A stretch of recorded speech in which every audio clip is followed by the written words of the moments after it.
Uttarakhand 7 news. आज मैं जिला हरिद्वार के ऐसे गांव में पहुंचा हूं जहां पर शिक्षा, पानी और किसी भी चीज़ की व्यवस्था नहीं है और यहाँ के लोग जुड़े हैं हमारे साथ। जी भाई साहब, आपका नाम? मेरा नाम किरणपाल सिंह। क्या कहना चाहेंगे आप?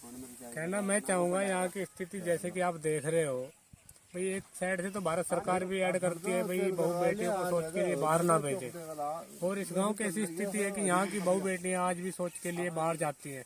ये गांव चारों साइड से नदी और जंगल से घिरा हुआ है। यहाँ पर हमेशा जंगल के जीव जंतुओं का हमेशा खतरा बना रहता है। यहाँ के जो बच्चे पढ़ने के लिए जाते हैं वो यहाँ से स्कूल 2-2.5 किलोमीटर दूरी पे पढ़ते हैं, और रास्ते में जंगल भी लगता है। बरसात के टाइम नदियों में पानी रहता है तो बच्चों को भी परेशानी हो जाती है। अगर माँ बाप बच्चों को छोड़ने जाएं तो कई बार अचानक बारिश आ जाती है, बच्चे उधर के उधर रह जाते हैं, इधर के इधर रह जाते हैं, तो उसमें भी बहुत मुश्किल का सामना करना पड़ता है बच्चों के लिए भी। और यहाँ पे जो आप देख रहे हो पास में जो कुआं है जी, ये हमारे बुजुर्गों के टाइम का है। इस कुएं में फिलहाल भी पानी है। जब यहाँ पे पानी की समस्या थी, पहले बुजुर्ग जो लोग थे हमारे, ये कभी गांव के बीच में हुआ करता था, तो नदी के तेज बहाव के पानी से ये कट कट के गांव की साइड तक लग चुका है। देखो आप, तो यहाँ पे दिक्कत इतनी ज़्यादा बढ़ चुकी है। बरसात के टाइम यहाँ पे कोई इंसान अगर बीमार हो जाए तो किसी को डॉक्टर के ले जाने की भी हिम्मत नहीं रख सकते, क्योंकि नदियाँ नहीं उतरती पानी की 2-3-4 दिन तक। लाइट की क्या व्यवस्था है यहाँ पे? लाइट की कोई व्यवस्था है ही नहीं। कई बार एप्लीकेशन भी लगाई लोगों ने, विधायक जी आए थे एक बार, उन्होंने बोला कि मैं यहाँ सर्वे कराऊंगा, मैं लाइट लाऊंगा, रोड लाऊंगा। उसके बाद एक बार सर्वे कराया था 62 उन्होंने फार्म तैयार कराए थे, वो हरिद्वार जमा करा दिए थे। उसके बाद कहने लगे कि यहाँ पे अब लाइट नहीं आ सकती। जब उन्हें पता है यहाँ पे फॉरेस्ट वाले मना करते हैं किसी काम के लिए, तो वो हमारी जो समस्याएं है शासन तक पहुँचा सकते हैं, हमारे गांव को राज्योत्सव का दर्जा दिला सकते हैं। जब उन्हें हर चीज़ का पता है गांव के बारे में कि फॉरेस्ट वाले हमें यहाँ पे किसी प्रकार की सुविधा नहीं होने देते। हमारे गांव का कोटा जो ब्लॉक में आता है, किसी भी गांव का कोटा हो तो विधायक जी के पास सभी गांव का आता है ना, तो हमारे गांव का भी कहीं ना कहीं आता होगा। चलिए, यहाँ पक्के मकान नहीं बन सकते, लेकिन कच्चे मकान जिन लोगों के ढल जाते हैं, क्या उन्हें कच्चा घर बनाने की अनुमति भी नहीं मिलती? तो वो लोग कहाँ रहेंगे? कुछ इतने गरीब लोग हैं यहाँ पे जिन पे एक टाइम खाने का भी भोजन नहीं हो पाता। तो आप बताइए, ऐसी स्थिति में लोग कहाँ जाएं? या तो हमें राज्योत्सव में दर्जा यहीं पे ही दिया जाए, नहीं तो जो अगर कहीं और देना चाहे, भारत सरकार की मर्जी है फॉरेस्ट वालों की, जहाँ भी हमें बसाना चाहे हमें राज्योत्सव में कर दिया जाए। नमस्कार, मैं सुधीर चावरिया, आप देख रहे हो उत्तराखंड 7 न्यूज। आज मैं जिला हरिद्वार के ऐसे गांव में पहुंचा हूं जहां पर शिक्षा, पानी और किसी भी चीज़ की व्यवस्था नहीं है और यहाँ के जो युवा हैं देखो कैसे हैं, किसी की भी छत नहीं है। और आओ आप इनसे मैं रूबरू करा दूँगा, इसको आओ हम बात करते हैं इनसे। जी भाई साहब, आपका नाम? तो विजय कुमार जी, यहाँ पे जो वर्तमान विधायक है, विकास नहीं करा आज तक किसी भी विधायक ने नहीं करा। और यहाँ का कोटा? यहाँ का कोटा तो जा ही रहा होगा कहीं ना कहीं। राशन कार्ड बने हैं सबके राशन कार्ड है, तो कोटा मिलता नहीं? कोटा तो जैसे कि राशन हमारे गेहूँ वगैरह जी, ये तो मिलता है, हमारा हरिपुर टोंगिया से जुड़ा हुआ है। और बच्चे क्या कहाँ जाते हैं पढ़ने के लिए? ये हरिपुर बादी वाला बहुत दिक्कत है पढ़ाई की। तो हमारी बरसात में जैसे कि मतलब नदी चढ़ जाती है, नदी में पानी आता है काफी, तो 4 महीने के लिए तो क्लोज ही है बिल्कुल, मतलब बच्चे जा नहीं पाते 4 महीने। और भी लोग जुड़े हैं हमारे साथ। जी भाई साहब, आपका नाम? मेरा नाम किरणपाल सिंह। क्या कहना चाहेंगे आप? कहना मैं चाहूँगा यहाँ की स्थिति जैसे कि आप देख रहे हो भाई, एक साइड से तो भारत सरकार भी ऐड करती है भाई बहू बेटियों को सोच के लिए बाहर ना भेजे, और इस गांव की ऐसी स्थिति है कि यहाँ की बहू बेटियाँ आज भी सोच के लिए बाहर जाती हैं। ये गांव चारों साइड से नदी और जंगल से घिरा हुआ है। यहाँ पर हमेशा जंगल के जीव जंतुओं का हमेशा खतरा बना रहता है। यहाँ के जो बच्चे पढ़ने के लिए जाते हैं वो यहाँ से स्कूल 2-2.5 किलोमीटर दूरी पे पढ़ते हैं, और रास्ते में जंगल भी लगता है। बरसात के टाइम नदियों में पानी रहता है तो बच्चों को भी परेशानी हो जाती है। अगर माँ बाप बच्चों को छोड़ने जाएँ तो कई बार अचानक बारिश आ जाती है, बच्चे उधर के उधर रह जाते हैं, इधर के इधर रह जाते हैं, तो उसमें भी बहुत मुश्किल का सामना करना पड़ता है बच्चों के लिए भी। और यहाँ पे जो आप देख रहे हो पास में जो कुआं है जी, ये हमारे बुजुर्गों के टाइम का है।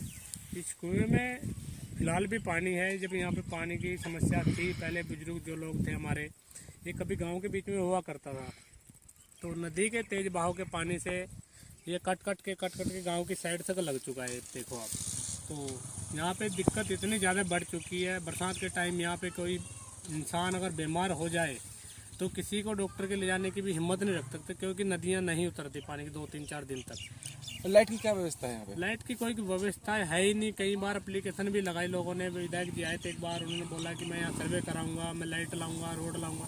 उसके बाद एक बार सर्वे कराया था 62 उन्होंने फार्म तैयार कराए थे, वो हरिद्वार जमा करा दिए थे। उसके बाद कहने लगे कि यहाँ पे अब लाइट नहीं आ सकती।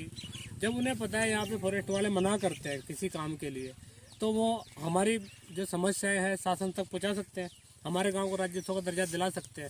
जब उन्हें हर चीज़ का पता है गांव के बारे में कि फॉरेस्ट वाले हमें यहाँ पे किसी प्रकार की कोई सुविधा नहीं होने देते। हमारे गांव का कोटा जो ब्लॉक में आता है, किसी भी गांव का कोटा, वो तो विधायक जी के पास सभी गांव का आता है ना, तो हमारे गांव का भी कहीं ना कहीं आता होगा। चलिए आप पक्के मकान नहीं बन सकते, लेकिन कच्चे मकान जिन लोगों के ढल जाते हैं, तो क्या उन्हें कच्चा घर बनाने की अनुमति भी नहीं मिलती?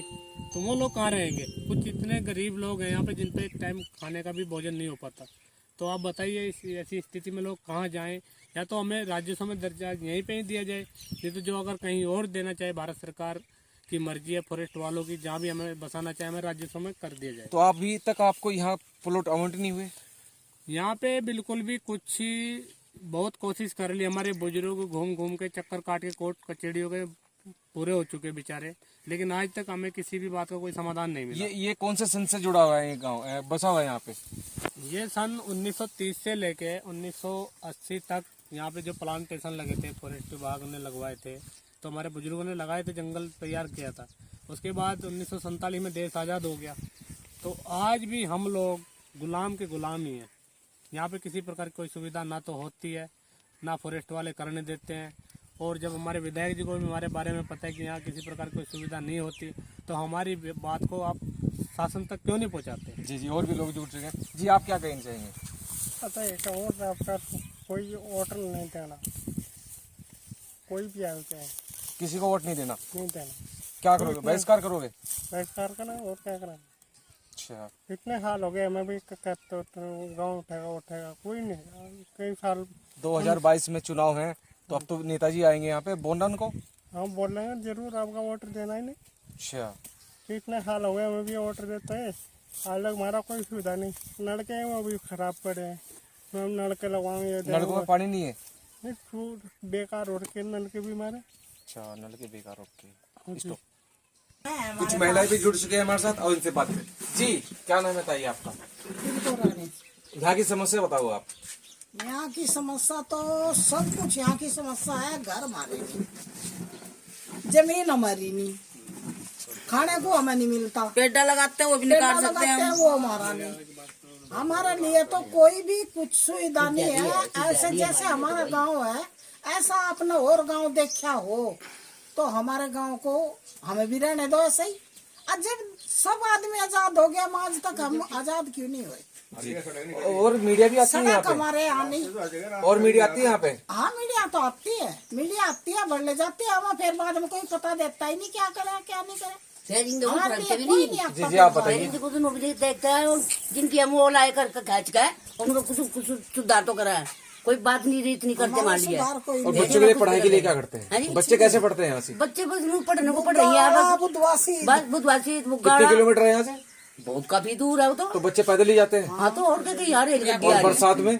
बरसात में भी ऐसे ही रखते हैं जी। बरसात में आधी फेरी कर रहा था, आधी फेरी चले जा, क्या पढ़ाई होगी यार। और जो यहाँ के युवा लड़के हैं उनके बारे में क्या कहोगे? शादी हो रही है उनकी? शादी भी नहीं होती, आप दोगी देख कर भाग जा। जो आजकल पढ़ी लिखी लड़कियां नौका हमारे गाँव में शादी हम कैसे जाओ ऐसे गाँव में? और तेज बरसात में घर भी गिरते होंगे? लैटरिन बाथरूम यहाँ नहीं है। तेज बरसात में तेज बरसात में दीवार गिर जा, बस घरों में पानी पड़ा है, फिर कैसे कोई कौन शादी करे यहाँ गाँव में? कोई भी वो तो ठीक है। तो क्या कहना चाहेंगे विधायक को, जो चुनाव आने वाला है 2022 में, किसे वोट दोगे अब की बार? हम देखो, हमारा दे किसी को नहीं देने का वोट, क्यों? हमारा सुधार नहीं हुआ। जब हमारा सुधार नहीं करता तो हमारा मन नहीं है देने का। जी जी, आप बताइए, क्या नाम है आपका? जी बताओ। आप इधर को निकलो, देखो हमारे घर कैसे गिरे हुए हैं, आगे निकल के देखो यहाँ पे, आगे उसके घर भी नहीं है, सब कुछ खत्म है उसका। वो बीच चौराहे पे बैठा है, उसके पास कुछ नहीं है, रहने के लिए एक जगह नहीं है। ऊपर क्या पानी पड़ता है और नीचे रहने के लिए कोई वो नहीं है, ना खाने पीने की सारी दिक्कत है बेचारे। जी, दिखाते हैं हम आपको, आइए। जी ताऊ जी नमस्कार। नमस्कार। ये आपका ही मकान है? हाँ जी, कैसे गिर गया ये? बस बारिश में गिर गई है बस। तो यहाँ पे जो वोट देते हो जिसे आप, आते नहीं वो लोग? बस आगे ये हालत देखते हैं, ये बताओ क्या करें, आते ही नहीं यहाँ, उनके नहीं देखता कोई भी। अच्छा, तो अब की बार वोट किसे दोगे? बच्चों ने यहाँ का तो दौरान करेगा वो से ही वोट मिलेगा जी। अच्छा, और तबीयत भी खराब है आपकी? हाँ जी। अब मैं कहना चाहूँगा कैमरामैन को कि थोड़ा दिखाए घर, बहुत बुरा हाल है। ये बरसात में हो रखा है ये सब ऐसा? हाँ जी।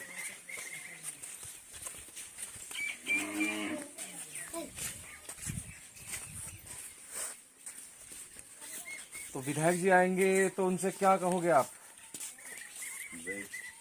अब चुनाव आने वाले हैं 2022 में। अच्छा जी ठीक है, बढ़िया खुशी की बात है। जो आप करोगे कुछ तो आपके साथ रहेंगे जी हम। तो देखिए कितने दुखी भी हैं और लाचार भी है, न पानी की व्यवस्था न लाइट की व्यवस्था। हरिद्वार जिले में एक धर्म नगरी में क्या हाल है यहाँ पे? पैनल खड़े हुए बस यही सायरा है। और ये भी कभी इनका तो बैटरी वाला सिस्टम है, किसी का चल रहा है तो किसी का बंद हो गया। तो ये किसने दिया आपको? ये एस फाउंडेशन ने दिया। हाउस फाउंडेशन ने? हाँ। वही मदद करती है आपकी? हाँ थोड़ा उन्होंने दिया। और उससे पहले जो एक पंकज जोशी जी आते हैं, थोड़ा लाइट और सिलेंडर उन्होंने दिया था। बस जैसे आप लोगों के सामने रिक्वेस्ट कर रहे, आपके दिल में कुछ दया आई, भाई ये गरीब लोग हैं, तो मतलब वही वाली बात है। तो देखिए जिला हरिद्वार में 13,000 गांव है। ये टोंगिया कितनी दुर्दशा है इसकी। 75 साल हो गए आजाद हुए, पर ये गांव आज तक आजाद नहीं हुआ। पर्सन कैमरे के साथ मैं सुधीर चावरिया, आप देख रहे हैं उत्तराखंड 7 न्यूज।